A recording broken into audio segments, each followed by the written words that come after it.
une expérience en VR à la Fondation Louis Vuitton.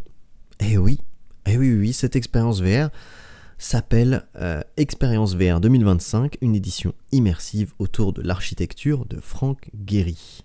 Alors voilà, vous pourrez découvrir ce dispositif VR pour mieux appréhender le bâtiment de Frank Gehry, l'expérience de n'avoir autrement l'architecture de la fondation pour comprendre les étapes de conception et découvrir de façon un peu plus inattendue, le vaisseau de verre dans son environnement, ainsi que des œuvres permanentes d'Olafur Eliasson, Katharina Gross, Ellsworth Kelly, Adrienne Villar-Rojas, etc., etc., et il y en a plein d'autres. C'est une expérience unique à découvrir dans un domaine culturel. Je vous encourage vivement à la faire. C'est dans le 16e arrondissement de Paris. C'est tout nouveau, vraiment. C'est une séquence inédite qui anime l'esquisse initiale de Frank Gehry, et je vais vous montrer à quoi ça ressemble pour vous donner envie d'aller jeter un œil. Surtout que c'est pas trop cher. Alors, hop. Voilà. C'est ce qui se dessine actuellement sous vos yeux. Vous allez du coup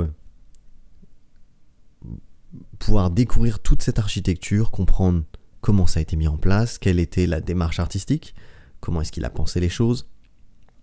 Les œuvres permanentes sont évidemment intégrées à la maquette modélisée de la fondation afin de fournir une vue d'ensemble plus complète et fidèle de la réalité.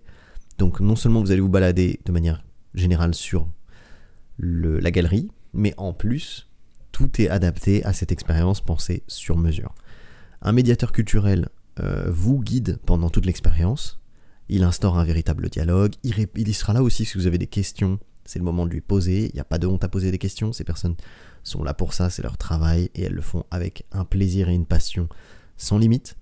Et après la session de réalité virtuelle, généralement, après la session réalité virtuelle, une micro-visite architecturale de la cascade aux terrasses vous est proposée. Voilà. Cette expérience, elle est disponible en semaine de 12h30 à 18h inclus, et les week-ends de 11h30 à 19h. Ce n'est absolument pas sponsor, c'est juste que vous connaissez mon amour pour l'histoire de l'art, pour les lieux culturels, les musées. Surtout si vous êtes là depuis de la roue du cochon, n'est-ce pas? Et voilà, c'est en français et en anglais. Du coup, si vous êtes juste de passage sur Paris, c'est possible. Et c'est à 2 €. C'est 2 €. De la culture pour 2 € avec des casques VR.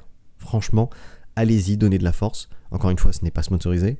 Juste, j'encourage ce genre d'initiative et je vous en informe parce que le monde culturel, les ciné aussi d'ailleurs, mais le milieu culturel a beaucoup de mal à amener du public, et vous n'avez pas conscience de à quel point ce genre d'installation c'est très coûteux. Même si on a des aides en France qui sont énormément pas précises mais présentes, ça ne suffit pas pour des expositions de cette envergure-là, parce qu'une exposition ça coûte très cher de base, une exposition en réalité virtuelle c'est encore des tarifs au-dessus. Donc allez-y, allez soutenir ce genre d'initiative pour qu'on en ait de plus en plus. Sinon ça va pas perdurer dans le temps en fait, vous en aurez pas d'autres, et c'est dommage parce que c'est des choses qui sont très cool. Voilà. C'est gratuit d'ailleurs pour les membres de la fondation sur présentation d'un pass en cours de validité. Et encore une fois, 2 €, qu'est-ce que c'est? Bref. C'était Anthony de la chaîne Le Grand Vizir du Metaverse. Première chaîne d'actu VR en partant de la fin, bien évidemment. Merci à toutes les personnes qui me soutiennent, que ce soit financièrement sur Twitch via des primes ou même autrement. Merci à ceux qui ont liké cette vidéo, qui la partagent et qui se sont abonnés pour plus d'actualités sur la réalité virtuelle. Et moi, sur ce, je vous donne rendez-vous demain à 16h, comme tous les jours sur cette chaîne. Allez, ciao.